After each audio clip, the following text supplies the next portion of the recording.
Half the Battle is back. It's me, Daniel Levy, your host, and Sean Carey Tattoo, your co-host. We're going to be talking UFC 205, Conor McGregor versus Eddie Alvarez. The time is finally here, and we're about to make fight predictions great again. So what's up, Sean? UFC 205, is this a big card? Is there names on this card? I've never heard of this. You got to tell me about it, Daniel. Well, I heard a rumor that Katlyn Chookagian was fighting Liz Carmouche. So if that's what big you mean hitter by right big there. Names, then that's the main event, right? Yeah, I think we tune into the right spot, man. But, you know, we've been waiting a long time for Conor McGregor to finally challenge for 2 belts in 2 separate weight classes. And off the top of my head, I don't believe that it's been attempted since UFC 94 when BJ Penn attempted to, get that welterweight strap against GSP. Was that the last time it happened, Sean? Yeah, as far as I know, that's the only time, right? Well, I think you're correct, man. I mean, I know Randy Couture held 2 belts in 2 separate weight classes, and so did BJ Penn, but to do it simultaneously, yeah, it's never been done before, but it was attempted at UFC 94. It's about to be attempted here at UFC 205, and we're going to get to the main event here in a little bit. But first up, we got the Fight Pass featured prelim. Thiago, the Pitbull Alves, he's minus 160. The comeback on Jim Miller is plus 140. Now, Sean, do you remember back at UFC 85 when Thiago Alves, he couldn't make weight at 170. He was fighting Matt Hughes. Word on the street was that when he would piss, it would burn a hole in the ground. And, the dude, there was no chance that dude could have made 155. And now he's, some things have changed in the sport, new regulations. Now he's dropping to 155. But he's taking on Jim Miller at a good time in his career. Jim Miller, even though I believe he's on a 2-fight win streak, he pounded out Gomi. He beat Joe Lozon by decision. And but with that being said, Jim Miller has been slowing down. He was known as the toughest guy in that division for the longest time. You could never submit him, you could never knock him out. Now since then he's been submitted and knocked out. So it's a matter of how this weight cut is going to go for Thiago. How's he going to look at 155? Obviously, back in the day, UFC 90, when Thiago Alves landed all those huge leg kicks on Josh Koscheck, stuffed his takedowns. I mean, that was the prime Pitbull. And I got to say, man, it's not like he's looked that bad in some of his losses. The fight against Campman, I thought he was looking good until he shot for that ill-advised takedown. Even the fight with Condit, until he got cracked with that big elbow, he was doing his thing with the leg kicks. So is he going to be fine at 55? Here's my thing. If the old Pitbull that was jacked out of his mind tried to drop, no chance. But this guy who has lost a lot of muscle mass, he actually probably is going to make 55 fine. Now, a lot of people know that he's been with Dolce for a long time, but word on the street is that he's changed to perfecting athletes. I really don't know much about them, but I've heard good things. So assuming that he shows up healthy, he can win this fight, but make no mistake about it, Jim Miller can catch him with a submission. He's been known to jump for the guillotines out of nowhere. He can take your back expertly. So if he hangs in here, he can get it done. But based on skills, I'm going to go with Thiago Alves here, Sean. Yeah, I agree with you. I'm going to go Thiago Alves, too. I think I talk about this every single time Jim Miller fights, but the turning point in Jim Miller's career was when he got kicked in the body by Cowboy and acted like it was a nut kick, right? You remember that? I think you at least remember that I mention it every single time this fucking guy's name comes up. That was the obvious, wow, I'm not Jim Miller anymore moment. You know what I mean? And maybe this getting diagnosed with Lyme disease thing, who knows what that's really responsible for, but if Jim Miller goes, oh man, I just sucked for a couple years straight because I had Lyme disease, and now I know I have it, so I can deal with it, so maybe I'm not going to suck anymore. Sometimes if you convince yourself of that, that's all that's all that needs to be done to make it real. You know what I mean? So maybe that's a thing now. But to me, Jim Miller lost that Lozon fight. He doesn't have any of the signature things that he used to have that made him good, which was toughness, cardio. You know what I mean? Like, those things are gone. The ground game is still good. The hands are still decent. But really, we're talking about a middle-of-the-pack guy without those intangibles, without that toughness. And, that's where he stands now. Thiago Alves, on the other hand, yeah, you're right. It's the weight cut. One of my angles, definitely, that I do not like is a late career weight cut. And if you're a huge guy who doesn't look like you could ever touch this weight class, and now you're here and you're at the end of the road, that's a bad sign, usually, I think. I've seen a couple pictures of him, and I've heard other podcasts and other fighters talk about how good he looks, how lean he looks, and stuff like that. So, if he really is feeling good, he could look good. The skills are still there. The speed still looked okay last time he fought. The reflexes didn't seem gone. He could still pull the trigger. Against me, and he took a beating and was semi-resilient. That's a while ago now, but that's a good sign too. I have a feeling about this weight cut that he's gonna approach this 55, but he's gonna come in a little long. He's gonna give up 20% of his purse, probably like the 158, something like that. Which at fight time he's gonna be a welterweight, and I don't think that Jim Miller gets up as high as welterweight on fight night. But I think he's gonna be fighting a big fucking Thiago Alves. Minus 20% of his money, but he's going to be there and he's going to be big. He needs to throw leg kicks. He needs to not give up takedowns. He needs to put him against the cage, put him in the clinch, land some knees. And if Lozon can clinch you and dirty you up a little bit and then eventually get a takedown, Alves doesn't need to takedown, but he can definitely clinch you and dirty you up a little bit. So I see Thiago Alves getting a late stoppage here, maybe late second, early third.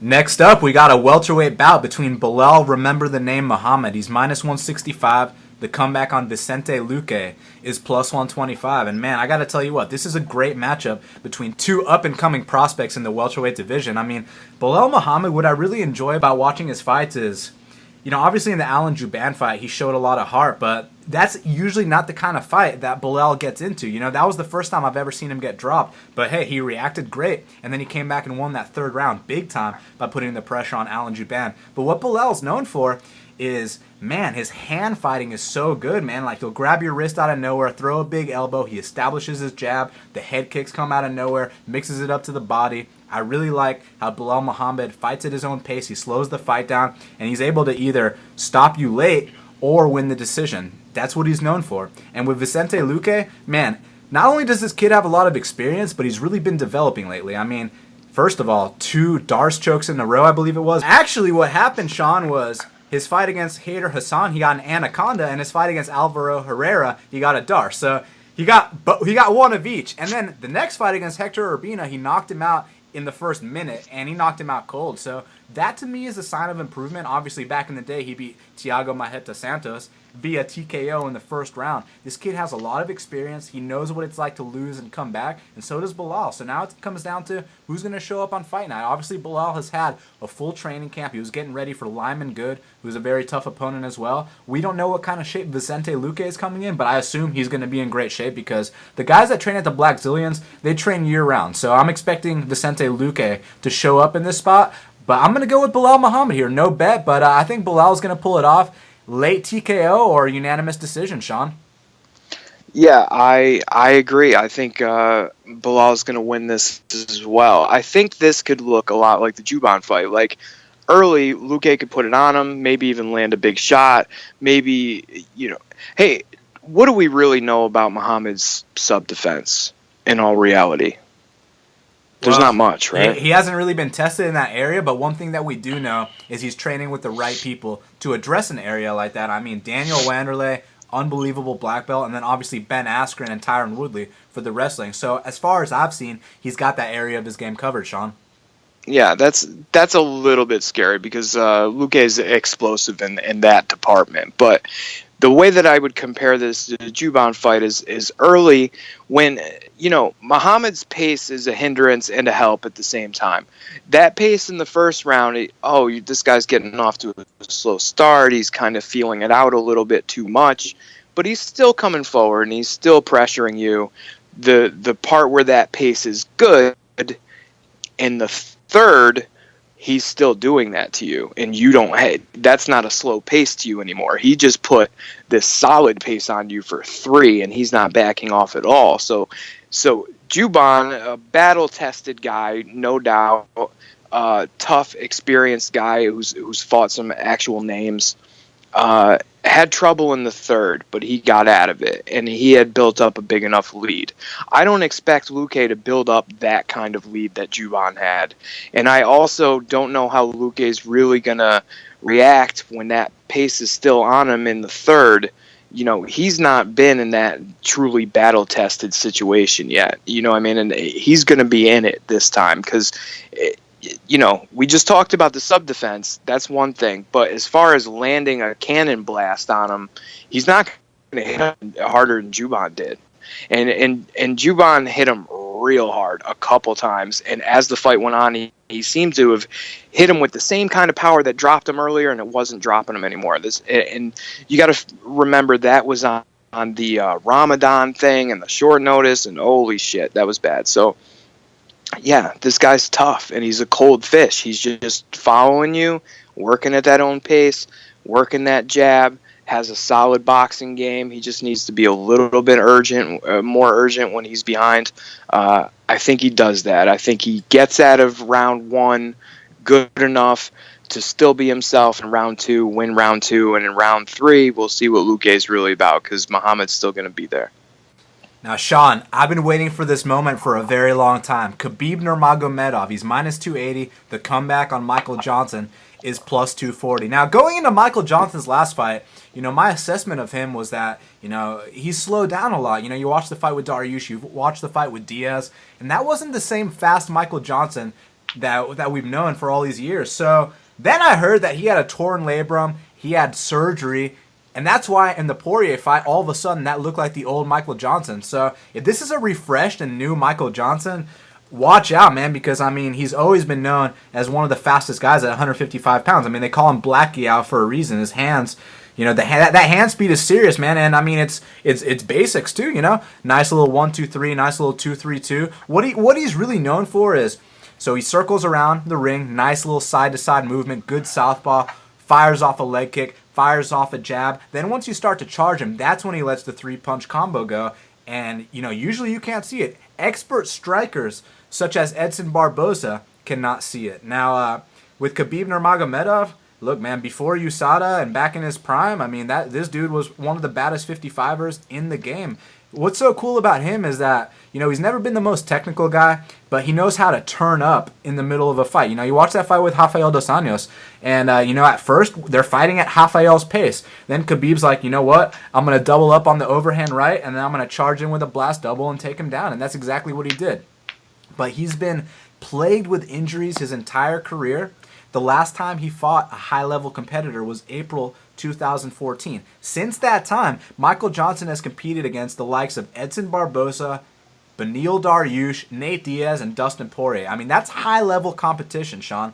And also, Michael Johnson has an 81% takedown defense, just behind Edson Barboza and Ali Quinta. So that's the kind of statistic you need when you're going into a fight against a guy like Khabib, and especially catching him with some rust. You know, he's only had, 7 minutes of fight time in the last 2 to 3 years. That's going to be against a jobber. Yeah, exactly. Against a jobber. That's going to be a big factor here, man. And with Johnson, you know, I mentioned the 81% takedown defense. He hasn't been taken down since his loss to Miles Jury. I believe in the Reza Madadi fight, what happened was, you know, and this is an old Michael Johnson, not the guy that we know today, was I believe he actually shot for a takedown, then he got darshed. So I don't think it was him getting taken down. But the last time he truly got taken down was the Miles Jury fight. I mean, dude, that's when fucking Chris Lieben fought Derek Brunson. That was so long ago. People evolve. And since that time, like I mentioned, Edson Barboza, Beneil Dariush, Nate Diaz, Dustin Poirier, these are the kind of guys that he's been competing against. And he's been competing at a very high level. A lot of people thought he won the Dariush fight. The Nate Diaz fight was very close. And then obviously he went out there and finished a guy like Dustin Poirier, who was looking better than he's ever looked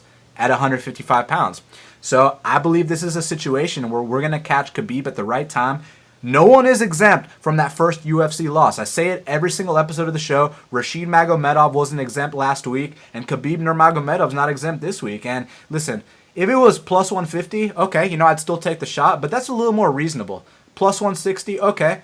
Plus 185, all right, sure. Plus 240, that's a slap in the face to the number 5 guy on planet Earth. When you're number 5 in the deepest weight class in the UFC and you're a plus 240 underdog, that's complete disrespect. Now I know someone's going to be like, oh, you're breaking this fight down by putting a number next to his name? I mean, look, man, I mentioned his great takedown defense, and you know what I like about his takedown defense, Sean? It kind of reminds me of Aldo's takedown defense in the sense that it's not just a simple sprawl. It's the kind of takedown defense where he turns the corner and cuts an angle, and then you pulls go his leg past out. him. Yeah, exactly. Yeah. So it's a very speedy takedown defense, and what I think is going to happen is, I don't know if you recall that first takedown that Khabib Nurmagomedov shot against that jobber Horcher. If he shoots like that, man, he's gonna get. I was waiting for Horcher to throw some punches, but then I realized, it's no disrespect to Horcher, but listen, man, he's not a top 10, he's not top 5, he's not a top 25 lightweight. You know what I mean? He's what we like to refer to as a jobber. And he wasn't able to return with any punches. You know who's going to be able to return with with punches and bunches? I think Michael Johnson's the guy to get it done, man. Obviously, I'm worried if he gets taken down, but at the same time, it's not like he just gets submitted right away. He has been able to get back up to his feet in fights, and I think Khabib's going to slow down drastically. His knee surgeries might, his wear and tear might be showing here in full display, and I have to take advantage of this opportunity. So I got 1 unit on Michael Johnson right now, but man, I might put 3 units on it. I need to sit back and wait, make sure that Michael Johnson's showing up, that he's ready to go, feels like his back's up against the wall. Because in that Dustin fight, I mean, he said he was fighting with desperation, man, and that, this is his career on the line. As long as he's got that same mindset, which I don't see why he wouldn't. I mean, he jumped straight back into another camp. That means he entered this fight camp in perfect shape. Whereas Khabib, dealing with all the injuries, he had to work his way back into shape. So, yeah, man, I think MJ is about to put him down, dude, and end the hype train, hand him his first defeat, and cash a plus 240 underdog bet, Sean. Yeah, I agree with you. I've always Khabib's wrestling is indisputable, right? It's relentless. He knows what the fuck he's doing. He can get you down in all kinds of ways, trips, throws, just your basic double. Like, he can just get you in number of ways, and it's real. But we've seen Gleison Tibau turn it back over and over again. Granted, Gleison Tibau is a fucking brick. I mean? Like, Michael Johnson knocked him out.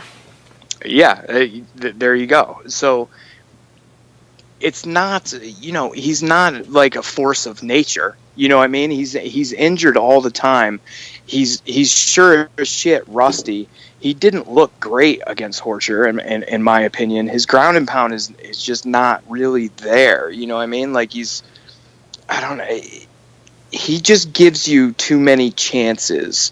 A high-level guy, he's going to give a high-level guy too many chances and too much time to stick around for something to go wrong for him.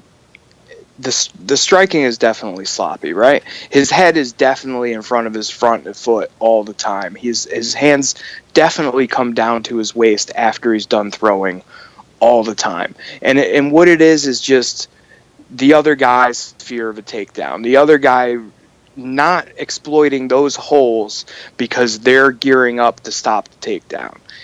And Michael Johnson, I think, can avoid that just by footwork, like the kind of takedown defense that you were talking about, the kind where he's moving and you go past him, you know what I'm saying? Or he's leaving you something that he wants you to take so he can do something to you and then limp leg out of it. Something like that. Like, there's brains there. He's smart.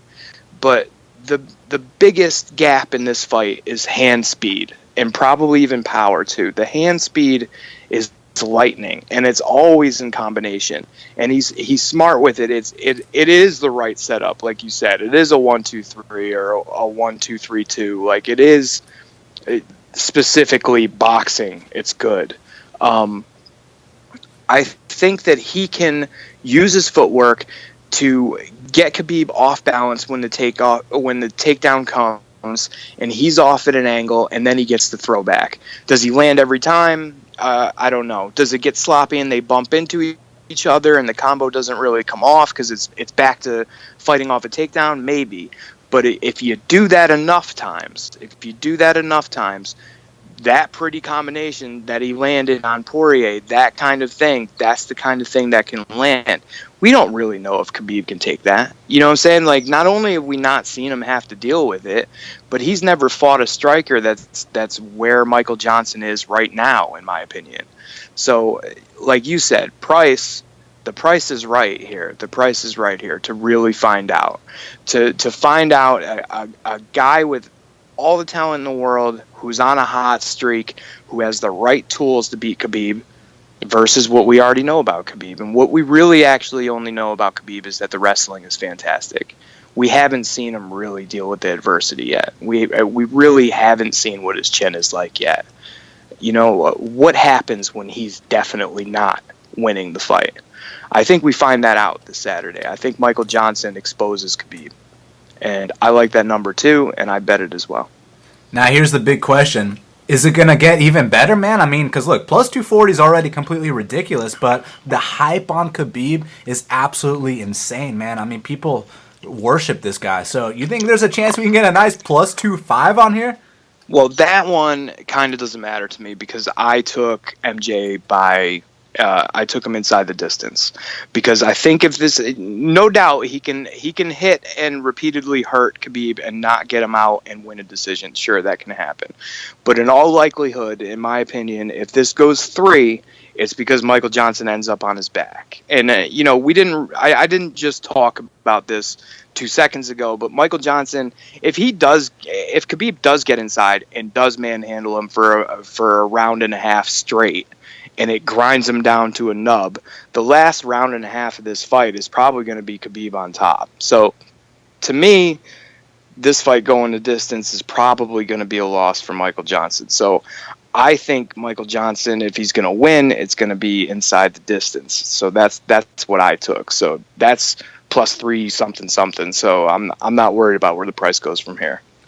I mean, I see your point, man, and I wish you the best of luck because obviously I'd love to see MJ get that finish here. But when you get plus 240, I mean, why even play around? Why even take that risk when you get such a good number and all he's got to do is win? It's true. Yeah, it's true. It's a little bit greedy in this specific case, but the way that I see this fight, like, if it goes 3, that's probably bad for MJ.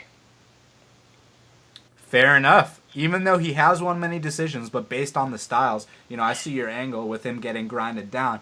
But hopefully that's not what's going to happen here, man. Hopefully the good footwork, the hand speed, the veteran experience prevails in this spot. That's not what's going to happen. What's going to happen is there's going to be a Russian dude face down in the middle of the cage. That's what's going to happen. Yes, sir. And who's going to be wearing the wig at the end? Somebody in the crowd, because Michael Johnson's going to run over into his corner and grab the wig and then whip it into the crowd. It's going to be the ultimate disgrace. And when Khabib goes back to Dagestan, they're going to execute him. That's what I've heard anyway. And then MJ's going to have to publicly apologize because, you know, everyone's paying to, well, actually it's free on Fox, but everyone's watching to see him knock someone out. But then once he knocks someone out and is like, fuck you afterwards, everyone's going to cry, you know what I mean? Like they did when he fought Dustin. Yeah, they didn't like that, did they? No, I mean, you should like that. You're already watching a fight, folks. You're already watching. You are paying, in most cases, to watch 2 people beat the shit out of each other in a cage. Somebody might die. That's a possibility. But you're a little upset if one guy goes, "Hey, fuck you." You know what I mean? Like, come on, man. Relax, dude. You're already watching people fight. It goes, like, in my opinion, beyond just 2 people fighting in a cage. I mean, half your purse is on the line. I mean, people often forget that, you know, a win or a loss, I mean, that's, you know, 50% of your purse. I mean, look, if you're making 50 and 50, the split decision goes the other way. You're only taking 50 home. So, I mean, it's such a big deal. Half your purse on the line, all the bragging rights, your friends and family are watching. I mean, it's just everything, man. And then, you know, people want them to be these killers inside the octagon, and then they want them to flip that switch immediately after. It's kind of strange, Sean. Yeah, I agree. And Michael Johnson is our best fight pick for UFC 205, Sean. That's right. Put your money on it. It's a worthwhile shot. But you know what's awesome? Frankie the Answer Edgar is minus 340. Jeremy Lil Heathen Stevens is plus 280. I mean, dude, just as a fan of the sport, this is such a great fight. I mean, it kind of reminds me in a way of Bisping versus Hendo, you know, with Frankie kind of being the Bisping, you know, volume striker. Obviously, Edgar does have a great wrestling background. And Jeremy Stevens being the Hendo in this spot, you know. Great knockout power, one shot at a time. But look, man, Jeremy Stevens has picked up his athleticism a lot. He's been doing a ton of work. And even though he's the slower guy here, Conor always said timing beats speed. So if Jeremy can time one of those bombs, you know, when a lot of people break this fight down, they're going to say, oh, Jeremy's got a puncher's chance, and if Jeremy wins, he has to knock him out. Look, I agree. He could win via knockout, but I also think a decision is a path to victory here. Now, let me explain what I mean, because one doesn't simply decision Frankie Edgar. But what I mean by that, Sean, is Jeremy could catch Frankie with a big shot, but not necessarily knock him out, because Frankie Edgar is so damn durable. But what it could do is slow him down, and kind of like the Barao fight where, Barao took those big shots, and it didn't necessarily put him away, but, man, it slowed him down big time, and Jeremy could capitalize. But honestly, based on the film, man, I got to go with Frankie Edgar by decision here. I really think his speed is just, it's on a different level than Jeremy Stephens, and also it's punches and bunches versus that one big shot. I'm not saying Jeremy can't time the one big shot, because he absolutely can, but I really do believe Frankie is going to be in and out, bop, bop, bop, circle, circle, hard jersey, as Mark Henry likes to say, and he's going to be doing all kinds of crazy shit. When Jeremy thinks he's striking, he's going to get taken down, and when Jeremy thinks he's trying to take him down, he's going to get outstruck. Now, I see the whole angle where Frankie's coming off another title loss, and how many times can he climb back up the mountain? But I don't think this is a situation like Uriah yet. I took that shot on Jimmy Rivera, obviously. I mean, if you're smart, you bet on Jimmy Rivera in that spot, and that's what we did. But this is, to me, a different spot, because I still think Frankie Edgar is a very competitive guy. I don't think he's punch drunk per se, like a guy like Uriah Faber, and that's no disrespect to the legend Faber. It just, it is what it is, man. Eventually he will get caught. I mean, everyone gets caught in this game. Could this be the time? Yeah. I mean, Jeremy, he's looking better than ever. He can knock dudes the fuck out. Watching it live, I was like, man, he got his ass whooped. But then I rewatched it. Frankie was winning the first 4 minutes of every single round. Aldo would take off the first 4 minutes, and then he'd attack big time in the last minute. And Frankie didn't make any adjustments on the fly, which he's actually known for making adjustments. So it was kind of interesting. Aldo out-game planned Edgar. That was a first. I don't think Jeremy Stephens is going to do that here, man. I think he's going to lose a decision. But, whoever's taking the shot, I don't blame you, because eventually there will be a time when Frankie Edgar goes down. I do not believe this is going to be the time, Sean. Geez, Dan, it's like you knew where I was going with this one. Once upon a time, Uriah Faber fought Jimmy Rivera, and we all bet on Jimmy Rivera. The reason why was just that angle that you're talking about. And occasionally I do not pay attention so closely to the tape that I watch of the guys, and I play these angles above seeing what I see. And maybe I get these right half the time, but half the time that I do win, it's a large number that I win on usually. So it's worth it. This is another one of those. This is just all angles. This is like you were talking about. You can't climb up the ladder that many times and switch weight classes and get to the top and get knocked off and then almost make it and get bumped off again. And now you're in this predicament where I guess you got to think about 35. I don't think a drop to 35 would be terrible for Frankie, but what's he going to do at the top of 45 now? He can beat the most people, but guess what? He can't beat Aldo. You know what I mean? Like, after that second fight, it's just this fucking guy has your number. I'm sorry, but that's it. So in that interview where they asked Frankie, what does a win over Jeremy Stephens give you? He says, I don't know. And you know what? I don't fucking know either. What exactly does it do? It puts you back on the train to climb the ladder, to fight. I don't know. At the end of the tracks, there's Aldo again, and that guy's got your number. It can't be a good look for him. He can't be feeling great about this. And now he's got a guy that he doesn't really care about. Skill-wise, just watching the tape, yeah, Frankie's absolutely better. And Frankie has big gaps in the places that give Stephens trouble. That's definitely true. On the other hand, Stephens, who seems like he's been around for 50 years, just isn't that old. So now what you've got is a super dangerous guy who's putting it together now. The cardio seems pretty fixed. He seems to be really, really focused on fixing that cardio so he can throw these giant haymakers for 3 rounds. That's a dangerous fucking dude right there.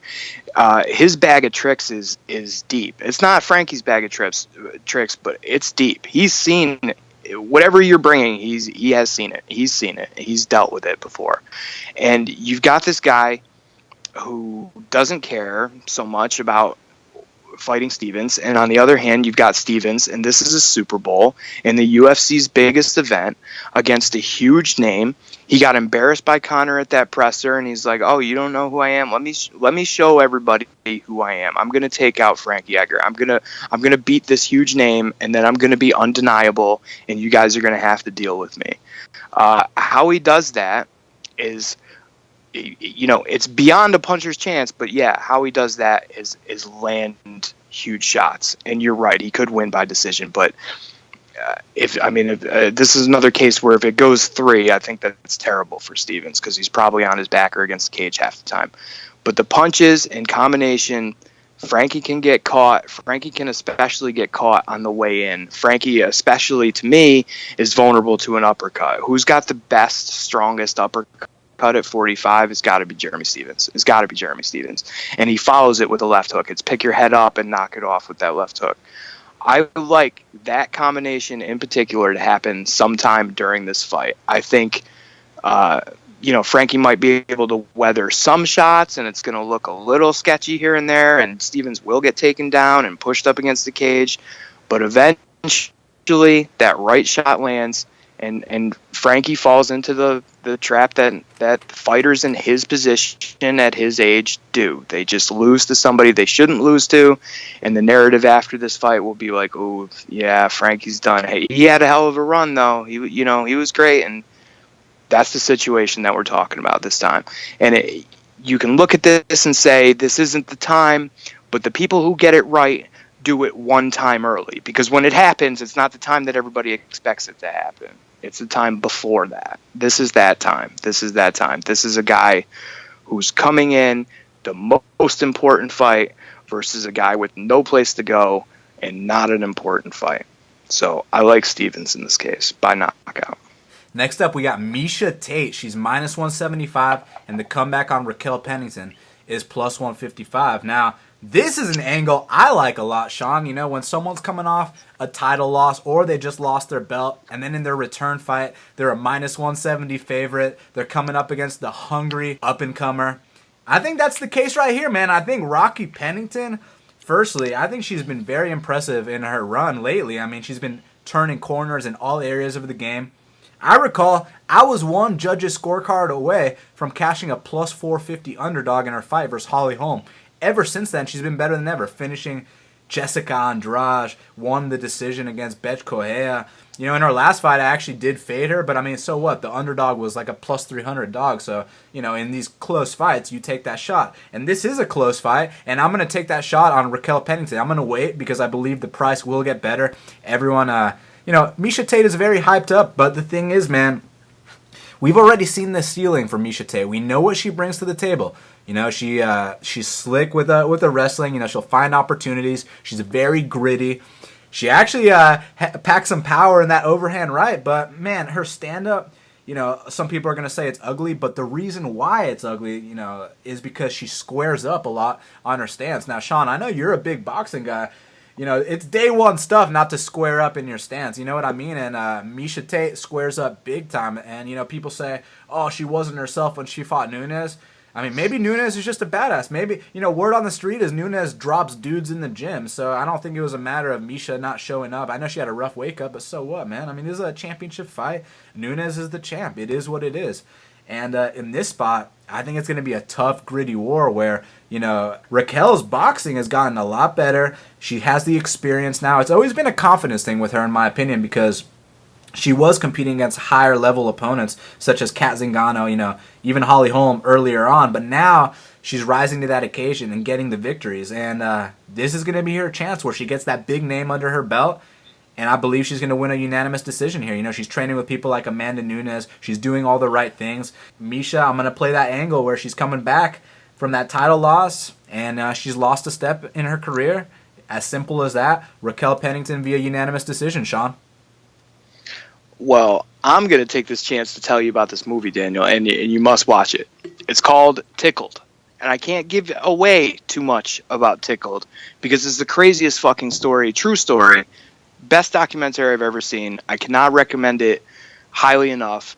It's fucking great. It's about this guy. He's a reporter from New Zealand, and he makes his living finding weird things and doing stories about them, and they're always very interesting and very funny. He finds this thing online called competitive endurance tickling, and it's a bunch of dudes who hold each other down and tickle each other, and he thinks this is really strange and weird, and he starts writing about it, and immediately this company in the United States, or maybe in Germany, you're not sure, sends 3 guys with first-class seats to New Zealand to tell him to stop immediately, go nowhere near this, or I will sue the ass off of you. I'll sue you in New Zealand. I'll sue you in America. I'll just... The warnings to stay away from this weird but seemingly not serious thing is so over the top and crazy. And this reporter's a gay dude. And they're like, we don't like gay people coming to competitive endurance tickling. We don't want to have anything to do with homosexuals. And of course, this reporter's like, you guys are doing the gayest thing I've ever seen. This doesn't make sense. So he goes on this voyage to find out exactly what the hell is going on with these people. And it gets really creepy, really weird, and totally unbelievable, although it is 100% real. And since this is an MMA podcast and not a movie podcast, I will tell you that somewhere in this story, they deal with a group of MMA fighters who are tied into this in some weird way, who are forced to make videos about whether or not tickling is a good way to get out of submissions in the cage. That happens during this movie as well. You have to watch this movie. You have to. It's excellent. A+. Sean Carey, ladies and gentlemen. So, Sean, is Rocky Pennington a live dog here? Does she know about competitive tickling? Because, I mean, that's all that counts now. That's all that counts. If she can tickle her way out of this fight, I think she can win. No, I don't think that she's good enough to beat Miesha. I think the wrestling's going to be too big for her, but I completely believe in the angle that you're talking about. Getting dusted up in a title fight and your next one back not being a total cupcake is a big problem. So, cupcake, double joke, boom. I don't think that Pennington gets it done, but yeah, I believe in your angle, and it might be a worthwhile shot. Oh, it's going to be a worthwhile shot, my man. And you know what else might be a worthwhile shot? We got Donald the Tickling. Cowboy. We got Donald Cowboy Cerrone's minus 155. The comeback on Kelvin Gastelum is plus 135. Man, this is a hell of a matchup, dude. I mean, obviously with Donald Cerrone, everyone talks about his career resurgence at 170. Here's the thing, man. He's always been a badass. But at 170, the things that I really enjoy about what he's been adding to his game is, firstly, we've always complained that Cowboy doesn't have head movement. Well, he's been fucking moving his head lately, dude. I mean, that Rick Story fight, that's a prime example. Also, man, I mean, just his maturity, the way he's putting his combinations together. Now, we all know Cowboy is notoriously weak to the body. Now, I've heard a lot of people say, well, now that he's at 170, he doesn't have that problem anymore. I completely disagree, because the reason he had that issue with his body wasn't because he was cutting all that weight. It's because he got into an accident doing one of his extreme sports, and they had to take out, I believe, a portion of his stomach or his liver or something like that. Do you know exactly what it was, Sean? I don't. I know what you're talking about, but I don't know what it was. Yeah, was it a spleen? Yeah, bottom line, it was something to where, you kick this dude in the right spot. I mean, you kick anyone in the right spot, it's going to hurt. But with Cowboy, it doesn't take as much to the body, Matt Brown-esque. With Kelvin Gastelum, I say this every single time I break down one of his fights. On his worst possible day, he misses weight by 10 pounds, he's hospitalized, he has the flu, and he still goes to a split decision with Tyron Woodley, the UFC welterweight champion. That's how damn good Kelvin Gastelum is, and that's back when he was 22, 23. Now he's got to be around 24, 25. He's really maturing, and he's one of these guys that thrives in King's MMA. Not everyone does well at King's MMA. Some people cannot hang in that environment. Kelvin Gastelum's not one of those dudes. He absolutely, not just does he hang, he thrives in that environment. And, I mean, you saw the improvements that Beneil Dariush made in his game. I mean, one doesn't simply 30-27 Rashid Magomedov, especially on the feet, no less. I think Kelvin Gastelum is also going to be a product of just the improvements that King's MMA brings to a fighter's game. And we also know the fact that Rafael Cordero has experience fighting against the Cowboy twice. He beat him twice with Rafael Dos Anjos. Kelvin Gastelum, similar to Rafael dos Anjos, he's also a southpaw, but he's a lot bigger, he's a lot faster, stronger, and he also has a very good body kick, which we know gives the Cowboy problems. Look, I'm not going to count out the Cowboy because he's a badass. I mean, it's Donald Cowboy Cerrone. He's got a chance against anyone in the world, and on any given night, he could hold the world championship. But Kelvin Gastelum is absolutely a gamer. Make no mistake about it. He's never choked in fights before, except the Neil Magny fight. But in my opinion, what happened there was, when you train to fight Neil Magny, in my opinion, the last thing on your mind is, your takedown defense. Maybe now because he started doing that lately to some guys, but at that point in time, it was just, okay, I got to get used to, striking against the dude with the longest reach in that division. So I'm going to work mostly my striking in that camp. I think the element of surprise really shook him up in the Neil Magny fight. But then against Johnny Hendricks, I mean, we all know Johnny Hendricks has way better wrestling credentials than Neil Magny. And Johnny Hendricks wasn't able to take down Kelvin Gastelum because Kelvin Gastelum was prepared for that area of the game. We know Donald Cowboy Cerrone is not just a great striker. He's got very underrated wrestling. I mean, he can take down Kelvin Gastelum, but I think Kelvin's going to be ready for all areas of the game. His maturity from all his past fights is going to lead up to this moment, and I think he has what it takes to get the big upset here, Sean. You know what? I got to level with you. I'm not qualified to talk about this fight. Here's my disclaimer on the breakdown of this fight. I have lost more money on Cowboy than any other guy, and probably any other three guys combined. When I bet on Cowboy, he doesn't show up. When I bet against Cowboy, he's the best Cowboy you've ever fucking seen. I can't get it right with him. I don't know what the fuck is wrong with me, but Cowboy fights, I'm so bad at them that I promised myself that I would no longer bet on Cowboy fights. That being said, I can't help but to like Gastelum here. I like this new game that Cowboy has at 170. That definitely the striking is more fluid. Seemingly, he seems more confident. But it's really about surprise takedown. Well, fuck, didn't see that coming. I don't think those takedowns, like you said, surprise Gastelum. I think Gastelum is ready, and I think Gastelum can stop him. I think Gastelum's biggest Achilles heel, which was his cardio, I think that is probably fixed now. I don't know. It's tough to qualify something as fixed when you've only seen it be good twice, and one of those times was a loss. But for him to get stronger in rounds 4 and 5 in that Magny fight, that was a big deal. For him to still be going full speed against Hendricks in the third after a rocky second, I feel like that was a big deal. The dude is young. The dude is with a great camp. He's only getting better. And yeah, you're right. The key to this fight is that fucking body kick. And that body kick is not just some random body kick. This is a very educated body kick against an opponent with the same trainer that has been taken out by body shots prior by the same guy. So, like, they know the plan is to go to the body. They know that's got to be in the cards. That's got to be being practiced constantly, right? That they wouldn't just skip that. They wouldn't consider that not important. So I think that happens a lot, and I think that body kick turns into a head kick, and I think that puts Cowboy on his heels, and maybe that gets Cowboy into that mode that we've seen him go into when he doesn't want to fight, when he's looking a little yellow, like he doesn't want to have anything to do with this, and he doesn't show up, and something hits him and he folds, and you're like, fucking Cowboy showed up again.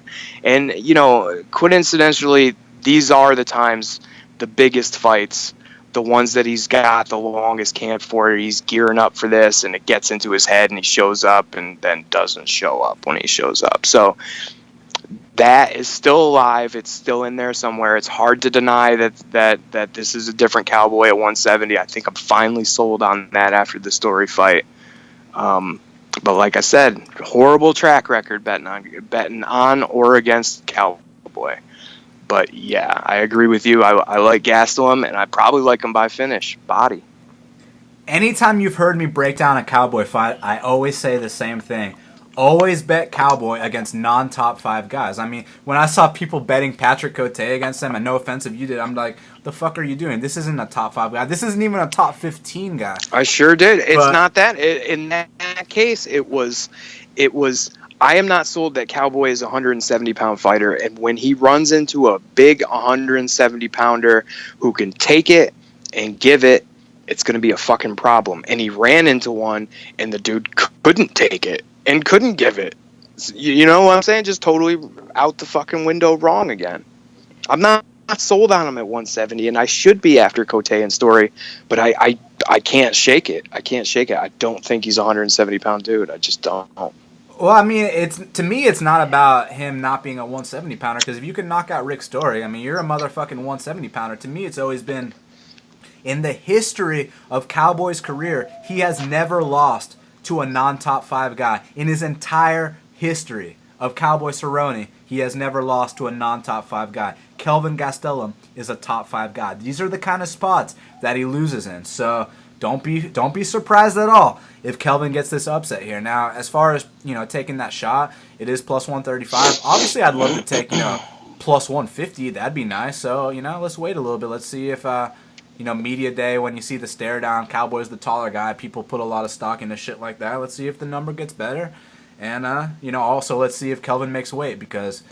But then again, I mean, not that I really give a shit, because when he missed weight by 10 pounds against Woodley and was hospitalized, he still went to a split, man. So Kelvin's a very talented, underrated guy, and people underestimate him and underrate him. So I think this is a good moment for him, and he always comes to fight. Even in his losses, he's an absolute gamer. We've never seen him quit in a fight before.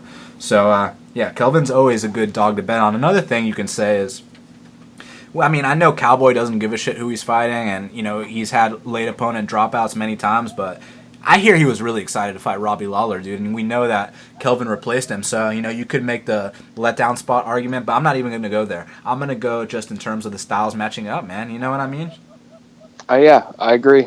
I think the things that I think about Cowboy have to show up. I can't seem to get the time where they show up right. Happens to the best of us, my man. Yeah, repeatedly. Chris Weidman, he's minus 165. Yoel Romero is plus 145. Man, Chris Weidman's been waiting for this moment for a long time. Finally gets the chance to fight at MSG. And man, I think the way he pictured it was him being the last fighter, walking out to defend his belt at MSG, but still, to be on the pay-per-view, that's a big deal. And to have Conor headlining, that's an even bigger deal. With Yoel Romero, he has his own version of the Machida elusive style with his defense, but offensively, he walks you down and he knows how to cut off that cage. He lulls fighters into a false sense of security and explodes out of nowhere. He throws unorthodox techniques such as punches to the thighs, even spins to get you thinking, and then he attacks with a big kick or a barrage of straight punches. He's always faking the takedown to make you realize the threat is there, but sometimes he's not going to fully attack it until the second or third round. And he has been taken down in fights before, but he's also shown freakish takedown defense and a very athletic get-up game. First round, Yoel Romero might be the best middleweight on planet Earth. It's about what happens after round 1. And it's funny to hear me say that because, his KO wins of Honey Marks, Derek Brunson, Tim Kennedy, Lyoto Machida all occurred in the third round. Also, his decision victory over Jacare proved he can win a decision as well. Yet it also proved he is very vulnerable if he empties his gas tank trying to finish you and is unable to. Yoel can be rocked, and he has been KO'd before, but he's a guy that's going to do whatever it takes to win as long as he's conscious, even if that means extreme measures. Now with Chris Weidman, he's a winner as well. I mean, and it dates back to, he beat Phil Davis and Ryan Bader in college wrestling. He was the first man to beat Anderson Silva in the UFC. And he's evolved from just a wrestler to one of the best fighters at 185 pounds. Very solid forward pressure on the feet. Extremely underrated distance management. Like, you ask yourself, why aren't these guys able to get off on their strikes against Chris? And that's exactly why, man. His forward pressure and his distance is just very, very underrated. People feel his presence in that octagon. Very good usage of the jab to set up the strikes. He checks leg kicks, which is a big deal to me. Nice elbows in the clinch. Entries to the takedowns aren't the best, but he doesn't get discouraged at all if you stuff him. He'll keep trying to take you down multiple times, and he can knock you out with one punch, or he can pick you apart for 5 rounds, as he showed in the Machida fight. He's a gamer and a badass. I mean, he taunted Anderson Silva. One doesn't simply taunt Anderson Silva in the middle of a fight, especially back then when he was on that 16-fight win streak and was the legend that, was the mythical Anderson Silva.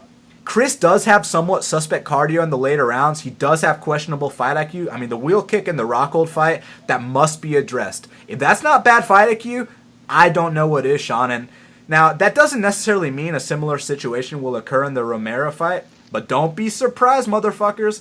Luke Rockhold said in the lead up to the fight with Chris Weidman that Weidman is a product of good timing. As in he caught Silva, Machida, and Belfort towards the latter parts of their careers. I'm curious to see if he's right, and this bout's going to let us know. Fighting at home is a big motivator, but it's also a huge distractor. And it goes beyond, everyone just asking you for tickets. People act like, oh, sleeping in my bed on fight week is a big advantage, but I've also heard fighters say it doesn't really feel like fight week. And not only have I heard fighters say that, I've heard Chris Weidman say that. I've been listening to multiple interviews with him. He's been saying, man, it doesn't really feel like fight week because it takes away the whole showing up and doing your job thing. So we'll see how Chris reacts to that. One could also use the angle John Anik has been using, which is it'll be very hard to defeat Chris Weidman in that building on that night. Chris he's been historically riddled with injuries throughout his career. Is this going to be a refreshed Chris, or is it going to be a banged up Chris that's bandaged limb to limb and would pull out of this exact fight anywhere but MSG? That remains to be seen. Yoel has never lost in the UFC, but as everyone knows, everyone has to take that first UFC loss. At the same time, Chris has already been the champion. Yoel still has that aspiration to be UFC champion and the first Cuban UFC champion. It's going to be a serious fight that could go either way. I've never picked against Yoel. I'm not going to start here. Going back to the angle where, the champion's coming off a tough loss. Now he's making his return in a high-pressure situation against a serious bad motherfucker who is a plus 145 underdog. I believe Romero defeats Weidman and gets the title shot, Sean. I totally disagree with you. I think, let's just talk about betting this fight. There's two schools of thought on this. You're gonna talk about this. You think that Chris Weidman is a better fighter than Yoel Romero when both are at their best? Or I don't know if I do, Sean. Well, I'm not saying that you do. I'm saying that's one side of it. The other side of it is this is all about his neck, right? This is like you said and like we talked about. Chris Weidman, after stumping for MMA to come to New York, being a big part of that, finally getting a fight in New York, he has to get ready for this. And if he were injured, would he pull out of this after all the pullouts, after this particular situation? I'd probably say no. So you have to think if dude is injured or dude's neck is not ready, he's probably going forward anyway, and that's probably bad news. So we don't know that. You know what I mean? Like, we don't really know what the truth is there about his neck. I'm going to throw the neck out. I'm going to say the neck is fine. I'm going to say he's ready for this fight. I'm going to go at this fight with this is a good Chris Weidman versus a good Yoel Romero. Yoel Romero, when you really watch the collection of his fights, this he's a head case. He's always had this wrestling ability. That's always been there.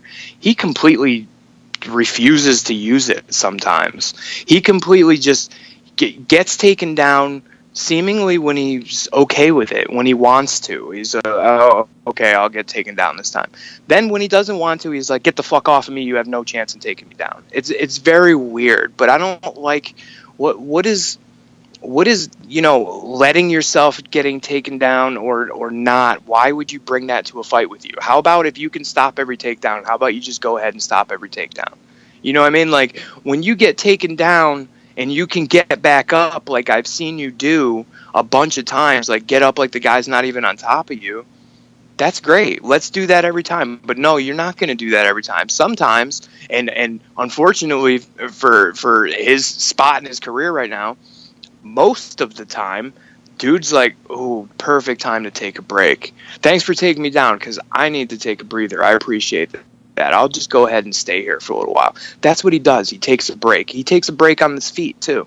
I don't think that his cardio can fuel that a huge amount of muscle that he's carrying around with him. We've seen his cardio be bad over and over again. And like you said, that's another weird conundrum kind of situation because he finishes people in the third round.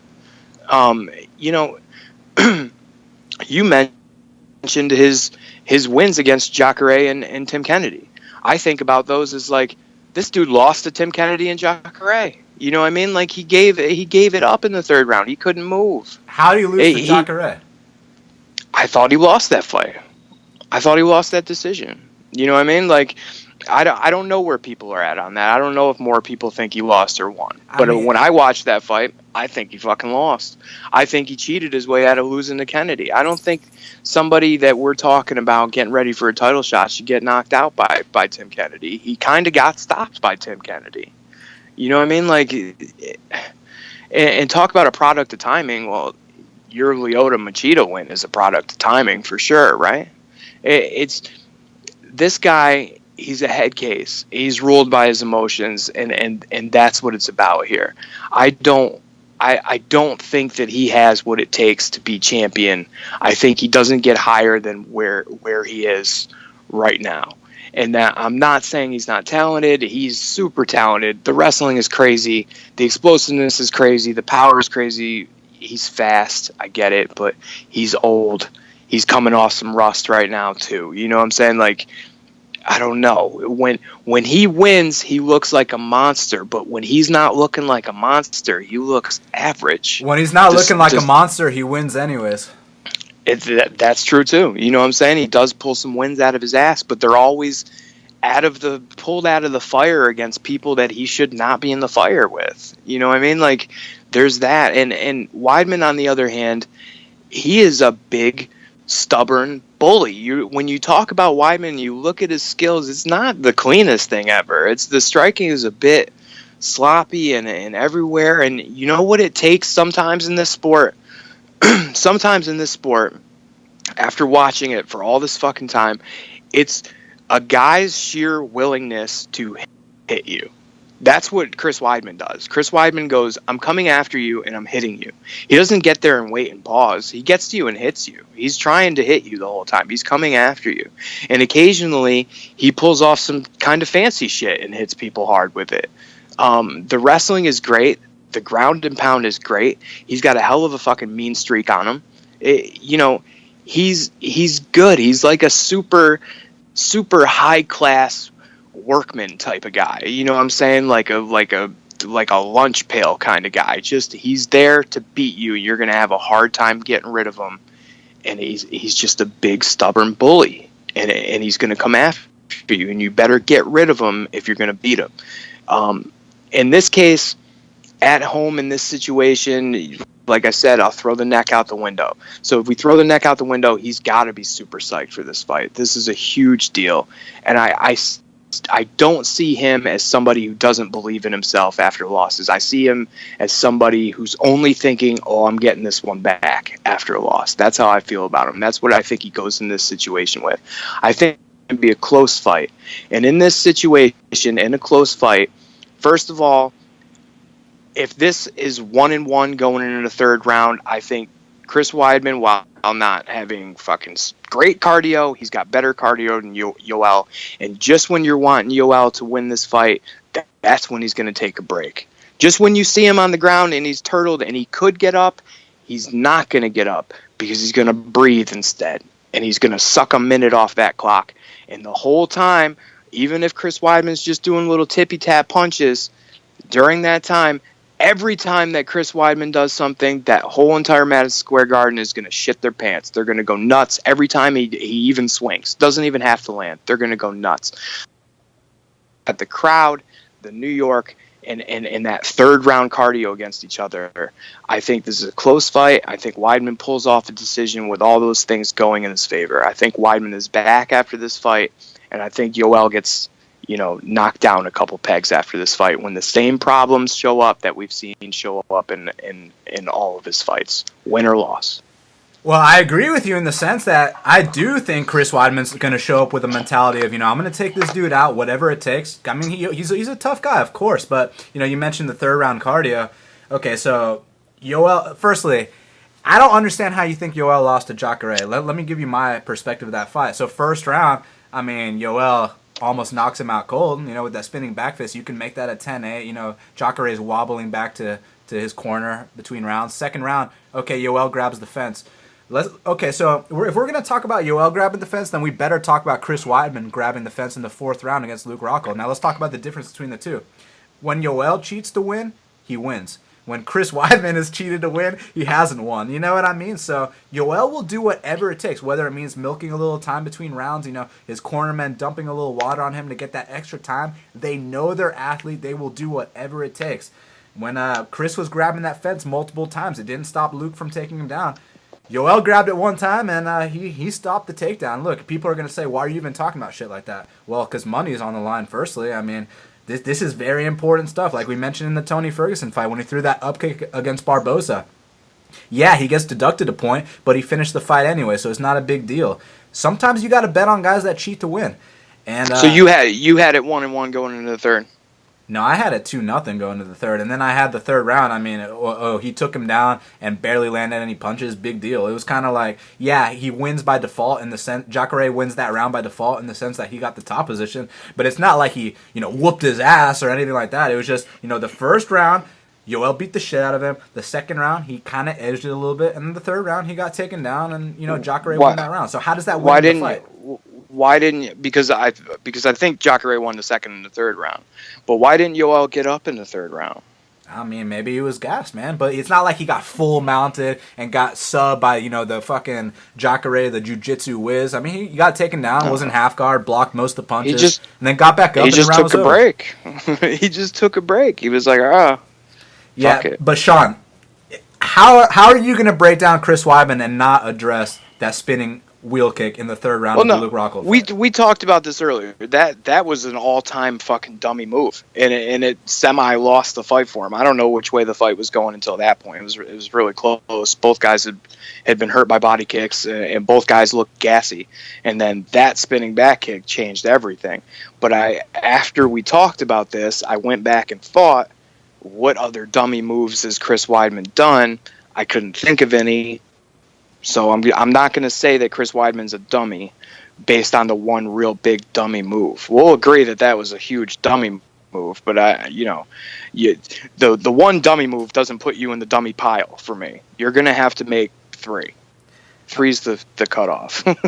3 dummy moves, you're officially a dummy. That's the new rule. For Sean, it takes 3. For me, it takes 1 because, I mean, that moment, it was in... Well, then your dummy pile is huge then, because everybody makes 1 dummy move. Yeah, but to that extent, I mean, when it's your title's on the line, this is the biggest card at that time in UFC history. Now, 205 is going to be the biggest card now, but at that point, I mean, that's the same card where Aldo fought McGregor. I mean, you remember everything was on the line, and Chris was saying, if I'm going to lose to anyone, it cannot be Luke Rockhold, and biggest moment of his career. That's when he made that choice to throw that kick, man. And at least afterwards, he said that was dumb.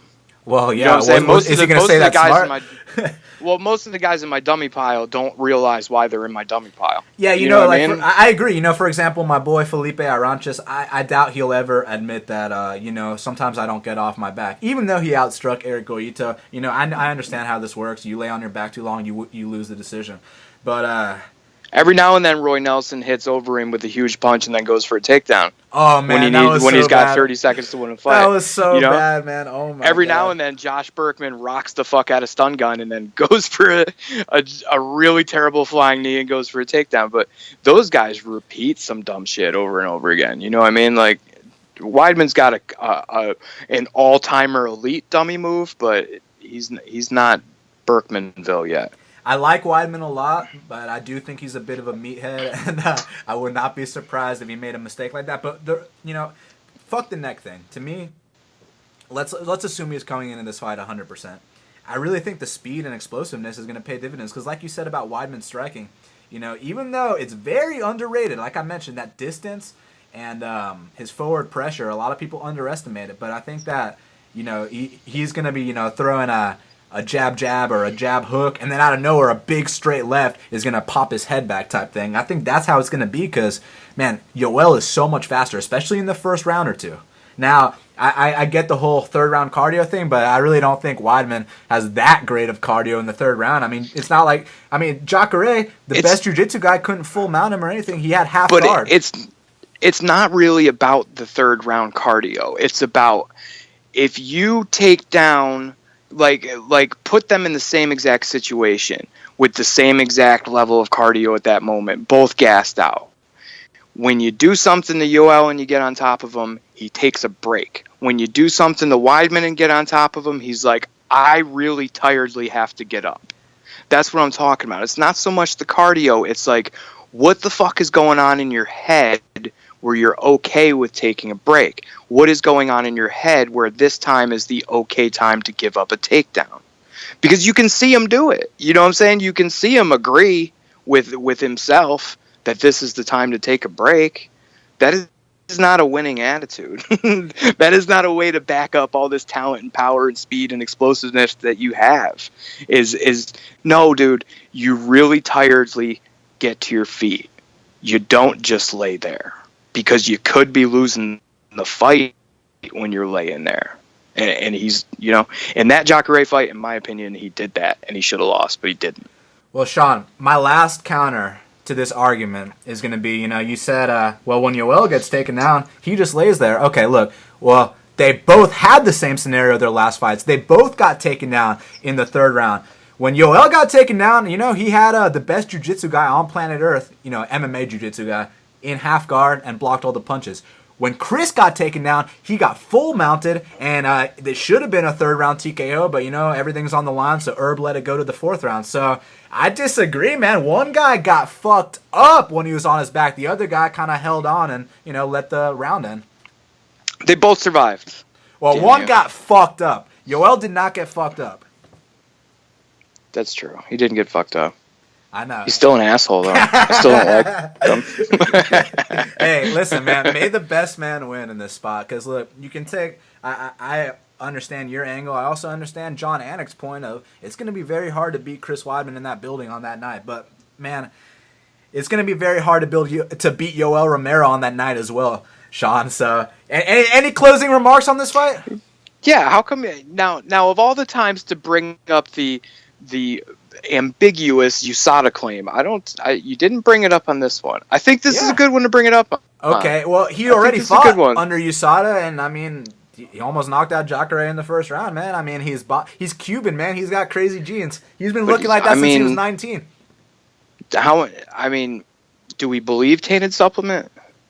Is that a thing that we believe? Who gives a fuck? What I believe is that I think he's probably still, doing whatever he was doing, man. I'm saying I think that he cannot chance the tainted supplement this time.